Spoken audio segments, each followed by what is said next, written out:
Hey there folks, and welcome back to the I Am CDB project. I of course am your host CDB, you are not, and today we're going to do a shaving video with Catie's Bubbles Fouet Le Orange, which is a really nice quality soap. Catie's Bubbles is of course one of my favorite brands. The scent on this one is an interesting orange scent. It almost reminds me a little of what juicy fruit chewing gum used to smell like, a little bit. Somewhat similar to Strop Shop Russian tea. Somewhere along those lines. It's really, really nice. Sort of orange with a little zip to it. It's really, really nice. Doesn't get a lot of fanfare, but really, really nice. Or Catie's Bubbles Fouet Le Orange. And today we're going to use the Mergress razor. And one of the things I want to point out to you is this week I used this razor all week, and you can see how dirty it is. I didn't do what I typically do with my razors, which is clean them off after every use, wipe them down, all that. If you don't, you can see these razors will pick up a significant amount of soap scum. Doesn't affect the use of the razor, but you know, it does accumulate that sort of stuff. Let me go ahead and wet the face a little here, and we'll get going with our shave. It is Saturday, and by the way, we've got our timeless bowl, which I love. My favorite vessel for lather making. The other one that I really like is the Captain's Choice lathering bowl, which is tremendous as well. I don't have it in here because I'm afraid I will drop it on the hard tile floor and break it. I have broken a few bowls in my time, and so the timeless bowl works very well, because if I drop it, it doesn't hurt, it doesn't matter. Oh, this smells great, by the way. Brush is Razorock 400, which, as you know, if you've seen recent videos from me, is one of my favorites. Really grown on me, and I like it a lot. It's priced well, and I like this handle on there. I just kind of like that form factor in terms of brushes. It just feels nice. It's easy to make a lather with in this timeless bowl, because the timeless bowl is kind of deep, actually, a little deeper than I like, but still my favorite lathering bowl nonetheless.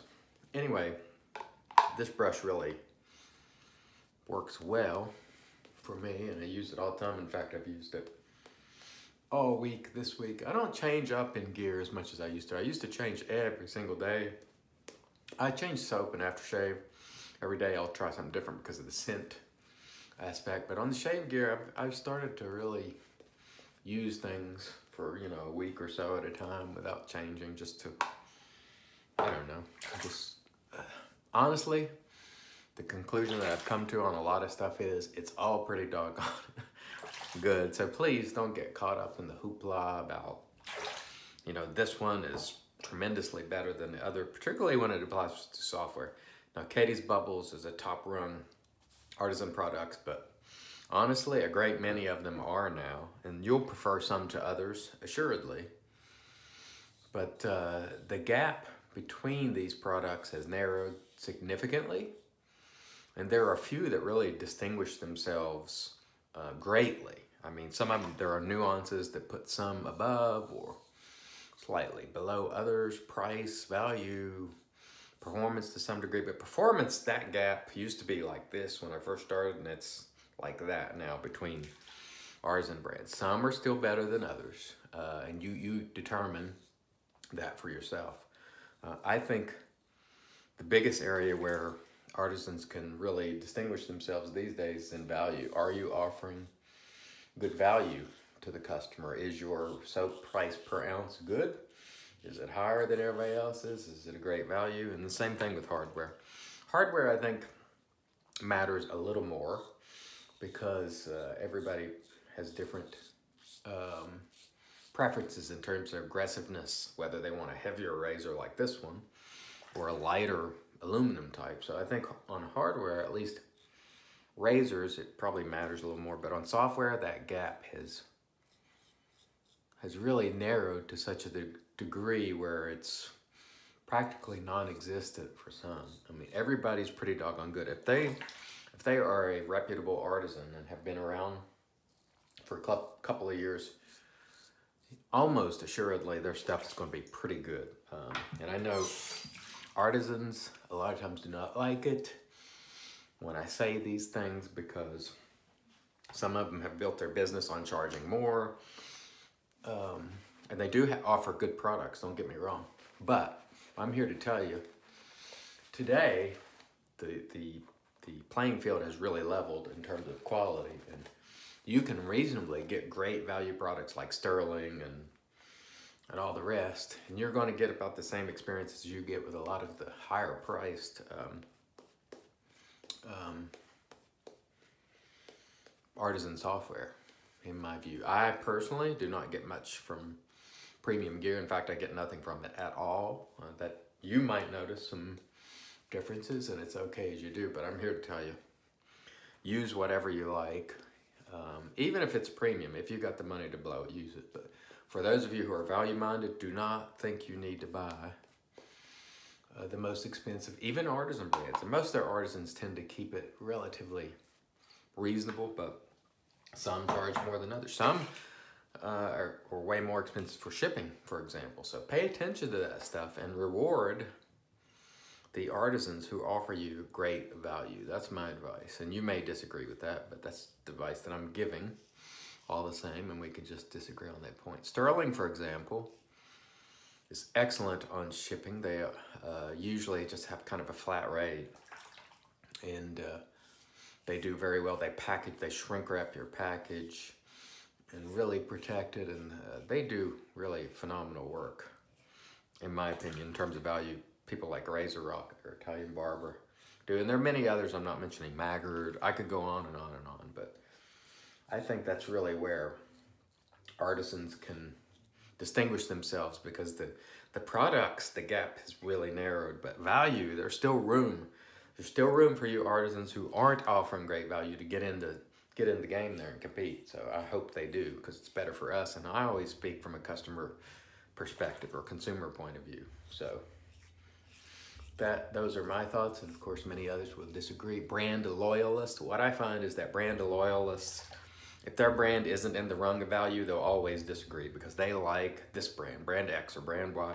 And everything I say is wrong because I don't use brand X or brand Y, or I don't think they offer great value. So they will always come, and you will see them, and just realize that these people are brand zealots, and they really are not there to be objective.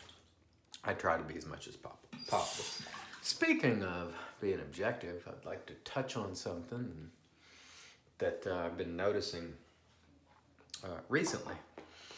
This whole thing with Chick-fil-A, and recently I've been talking a lot about Chick-fil-A because, quite frankly, I like it. I like the way they operate.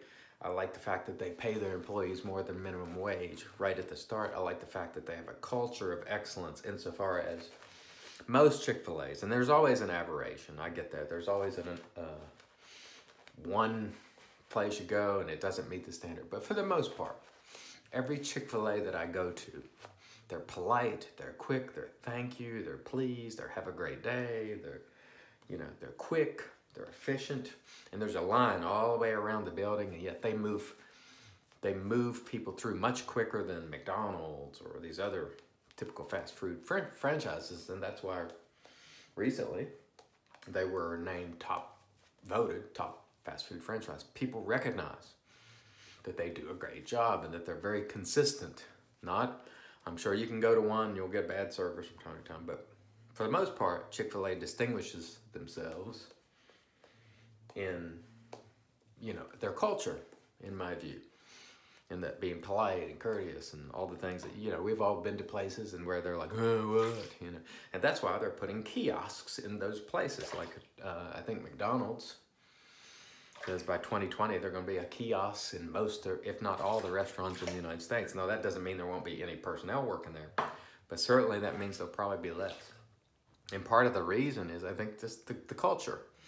People generally don't like that much the service you get there. Now, you may find one that you do, but they, in my view, don't have that consistent culture of excellence in terms of customer service and the way they treat their customers as Chick-fil-A does. Anyway, the point I'm trying to get to, after first explaining why I like Chick-fil-A, is I see this movement where people are and I used the term objective earlier, and this really doesn't have anything to do with objectivity. I said it did, but it doesn't. It's more about tolerance and how everybody says they want to be tolerant and everybody should be tolerant and all that, but it appears that we've gotten to the place today where everyone wants to be tolerant right up to the point where it is at opposition with their personal point of view. For example, Chick-fil-A, the founder is a religious man, and he is in favor of traditional marriage, let's say, as just one of the issues. It's not the company policy per se, it's his personal beliefs, and he espouses, I believe marriage between a man and a woman. Now, personally, I believe people ought to be happy with whatever it is that they want to do. I'm not for interfering in that happiness. That said, I believe founder Chick-fil-A is absolutely entitled to his point of view. And his point of view does not make him hateful just because he believes that, marriage is a traditional thing between a man and a woman. I don't find that to be hateful. I disagree with that particular view. I personally am in favor of affording liberties to everyone. I don't even like the idea of LGBT rights or Jewish rights or this group's right. I believe in rights across the board for everybody. Civil rights for everyone. All citizens should have the same rights, and it should be in the same opportunity. And so anyway, in those rights, there is the right to express your political point of view, your religious point of view, and you shouldn't be characterized as a bigot or hater if you have a traditional point of view, no more than I would criticize someone else who holds a different point of view. Now, I might talk about their point of view and how I don't agree with it, but trying to demonize that person, attack them, kill their business, and actively call for people to not frequent that establishment is not really tolerance per se. Now, if you don't want to go to Chick-fil-A because the founder is traditionalist in his point of view and religious, that's fine. But when you write article after article that suggests that you can't be supportive of people's rights and go to Chick-fil-A at the same time because you're a bigot or you're insincere about people's rights, that is just not true. Because I, for one, enjoyed Chick-fil-A this morning, and will continue to do so. And I am supportive of rights across the board for all, not just fringe groups or this group or that, but for everybody. And so this idea that you can't be supportive of people's rights and go to a place like Chick-fil-A, whose founder believes in traditional values, I think is a bunch of hogwash, quite frankly, and I tire of it. Look, whether or not you agree with his point of view, it's his point of view, and he's entitled to it in the same way that we all are. So I think we all ought to do a little better to be really tolerant and not just say we're tolerant when we're supporting certain points of view. Most times, quite frankly, I see this coming from progressives. They talk about all this tolerance right up into the point where there's a religious person that espouses a point of view. And then all of a sudden, they're no longer tolerant. They don't have any tolerance for the fact that those folks hold a different point of view. All they want to do is talk about their tolerance when it suits them, and that's not really tolerance at all. And I've talked about this before in other I Am CDB videos. And by the way, I'm slapping on a little Thayer's here, magic because it's made by witches, just because I'm sort of on a roll and talking. And anyway, I wanted to talk about that a little because recently I posted, pictures, and I make it a point to go to Chick-fil-A now. I really do, because I like the way they do the business, and whenever I see people demonizing others or trying to stamp out others and not being tolerant, I usually go out of my way to offset that. I know I'm just one person, but I go there because I like it, and they're constantly under attack. And guess what? I can enjoy a nice Chick-fil-A sandwich and a drink with a straw. Yes, with a straw. And still believe in rights for everybody. I can still believe in protecting the environment and all the rest of it. And the idea that if you do these certain things, you can't believe in rights, or you can't be protective of the environment or in support of protection of the environment is a bunch of malarkey, in my point of view. Anyway, enough on that. So today we used the Mergress, which is outstanding. I have that set on 3 and the blade is Astra. We used the Fouet Le Orange, which is excellent. Really unique scent here. Sort of reminds me somewhat of Strop Shop Russian tea, so check it out if you get the opportunity. We used the Razorock 400 and the Great Timeless Bow. Best bow in the business as far as I'm concerned. And we used the we will use the fine Le Orange